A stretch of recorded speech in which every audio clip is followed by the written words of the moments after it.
तारीख देखें कि अगर आइन बना शहीद ज़ुल्फ़िकार अली भुट्टो ने बनाया तो आज उससे समरात हम सारे ले रहे हैं। जी बिल्कुल। इस मुल्क में एटम बम शुरू हुआ, कितनी तकलीफें उठाई, किसने फांसी का फंदा झूला, आज समरात पूरी रियासत ले रही है। तो मैं समझता हूँ तमाम इदारे, आपने बड़ा अच्छा शुरुआत की, ये शुक्रिया सबका, हुकूमत का भी आपने शुक्रिया अदा किया, जी जी, आपने इदारों का भी शुक्रिया अदा किया, जिस आपने फाइनेंस डिपार्टमेंट का भी, हर डिपार्टमेंट का। तो अब इस मौके पे ब्लेम गेम में हमें नहीं जाना चाहिए, हमें देखना चाहिए कि हमारे मफाद में क्या है और पता चले इंटरनेशनल कम्युनिटी को कि ये सारी कौम इसमें इंटरेस्टेड है और इसमें एक है।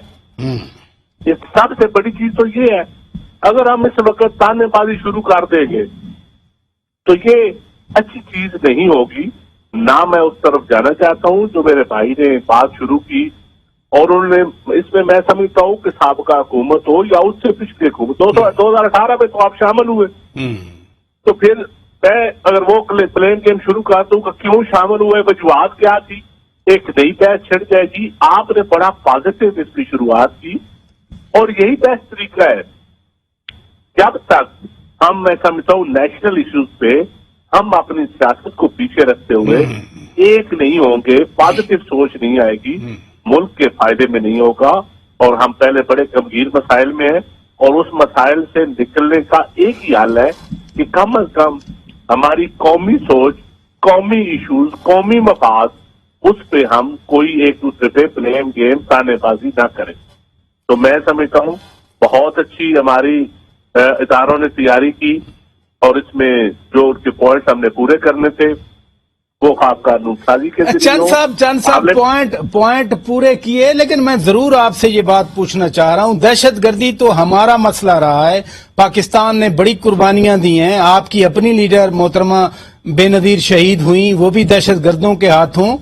तो इन पॉइंट्स को हम खुद करते, हम खुद इनके बारे में सोचते, ऐसा एक्शन प्लान बनाते, फिर फैटफ को क्या जरूरत पड़ी कि हम कहते वो ग्रे लिस्ट में हमें रखा है, वो दबाव डाल रहे थे, सियासत थी उसमें, ये तो हमारे अपने करने के काम थे।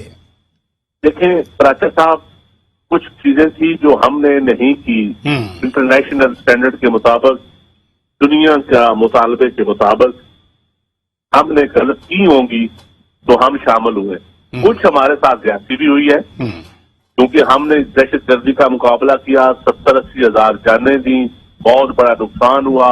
ये जंग हमारी नहीं थी, ये हमारे ऊपर ठौसी गई थी, लेकिन हमारे उस वक्त के हुक्मरानों ने अपने जाती मफाद के लिए इस जंग में हम कूद पड़े मुशर्रफ दौर में, और था जाती मफाद, नुकसान कौमी हुआ। ये एक ऐसी बहस है जिसके ऊपर मैं समझता हूं कि उन लोगों को जो उस वक्त काबीना में शामिल थे, जो इसके हिस्सेदार थे, हाँ उनका पार्लियामेंट से तल्लुक है, हाँ उनका किसी इदारे से तल्लुक है, उनको कौम से माफी मांगनी चाहिए।